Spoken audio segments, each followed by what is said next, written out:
Assalamualaikum warahmatullahi wabarakatuh. Perkenalkan, nama saya Raditya Novaltaki dari kelas 3E D4 Manajemen Pemasaran. Di sini saya akan menjelaskan dampak COVID-19 terhadap pasar dalam e-commerce untuk memenuhi nilai UTS e-commerce. Sebelum itu, saya akan menjelaskan apa itu e-commerce.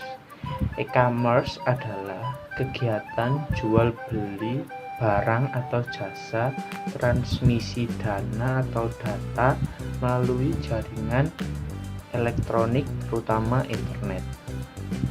Untuk secara umum, e-commerce artinya melakukan bisnis melalui jaringan yang saling terhubung atau interconnected network atau internet. Dan e-commerce sendiri merupakan bagian dari ekonomi digital yang menjadi subbagian dari revolusi 4.0. Jadi, kebijakan dan strategi yang dirancang pemerintah akan mencakup ekonomi digital dan industri 4.0 serta aspek-aspek lain seperti contoh di dalam gambar ini.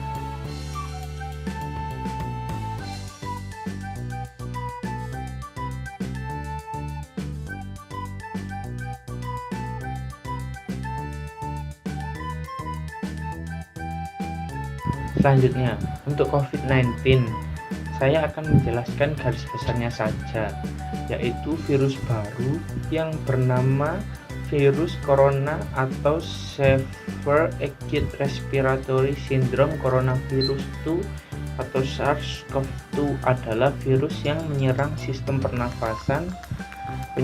Penyakit karena infeksi virus ini disebut COVID-19 yang biasa kita dengar.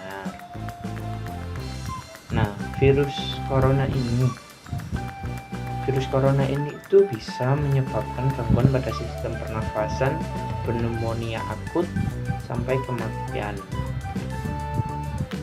Menurut saya itu sekilas. Oke, kita sekarang akan masuk dalam pembahasan utama, yaitu dampak COVID-19 terhadap pasar dalam e-commerce.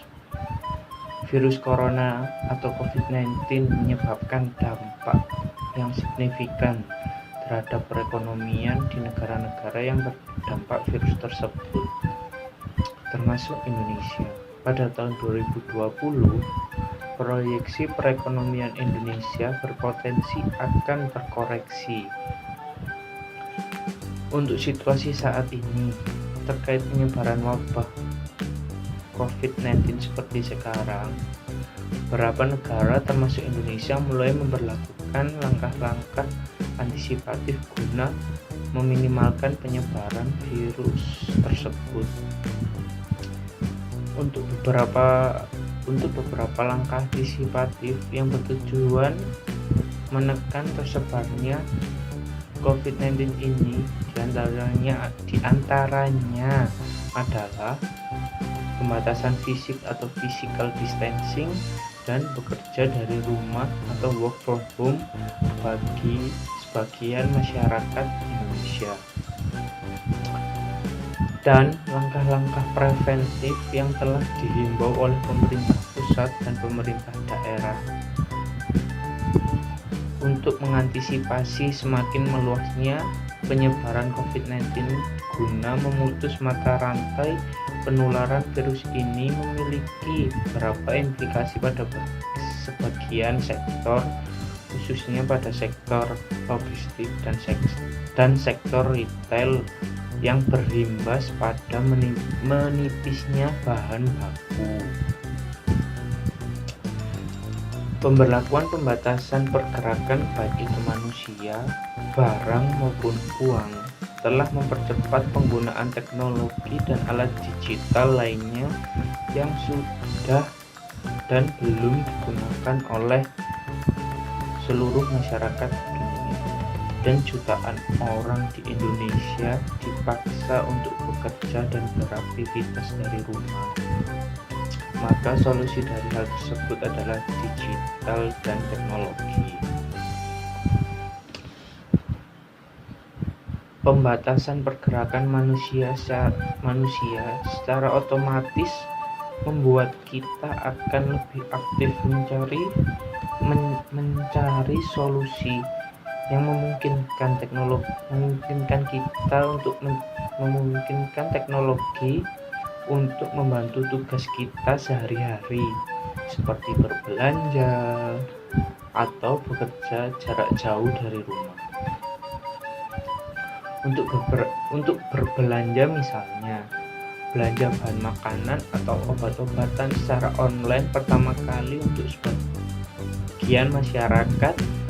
Untuk yang sudah terbiasa berbelanja online, akan ada peningkatan penggunaan teknologi, alat dan perangkat lunak lainnya untuk mendukung aktivitas jarak jauh tersebut, seperti penggunaan Hangout, penggunaan aplikasi Skype, Zoom, dan lain-lainnya. Yang biasa kita gunakan yaitu aplikasi Zoom untuk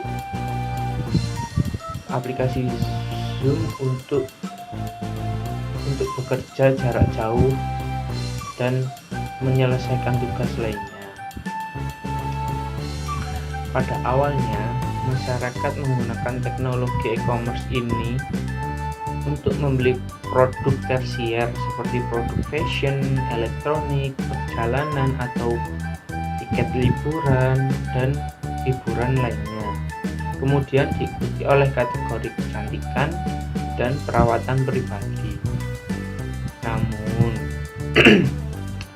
semenjak adanya virus penyebaran COVID-19 ini semakin meluas, penjualan produk kategori e-commerce berubah menjadi produk esensial seperti alat perlindungan diri, obat-obatan, hand sanitizer, masker, dan bahan makanan lainnya.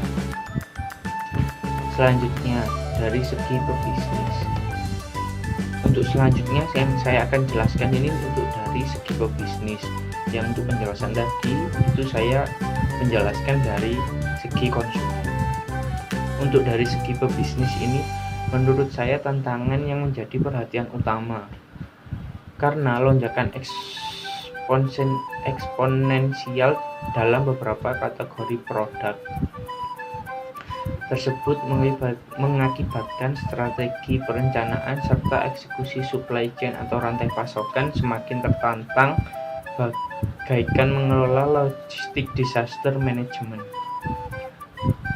Dan untuk musibah COVID-19 ini juga meningkatkan pengguna baru dalam berbelanja online dan memaksa masyarakat Indonesia untuk menggunakan teknologi di era digital ini. Sebagai pebisnis, ini tentunya sumber pendapatan yang sangat besar. Mengapa seperti itu? Coba kalian bayangkan. Nilai transaksi e-commerce di Indonesia pada tahun 2014 sebesar 34 triliun. Pada tahun 2016 diperkirakan akan mencapai 260 triliun. Sedangkan di tahun 2020 ini di tahun 2020 ini akan meningkat secara drastis. Dan untuk tahun sebelumnya pada tahun 2019 itu ditargetkan mencapai angka 1.690 triliun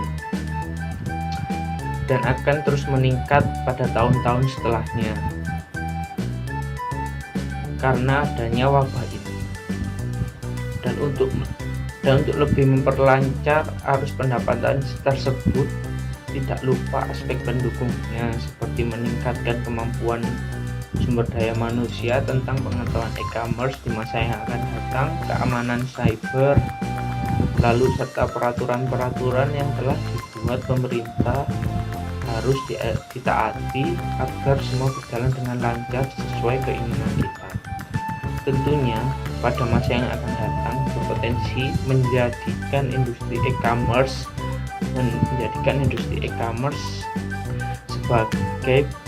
salah satu channel penjualan yang akan semakin bertumbuh dengan baik. Sekian dari saya. Assalamualaikum warahmatullahi wabarakatuh.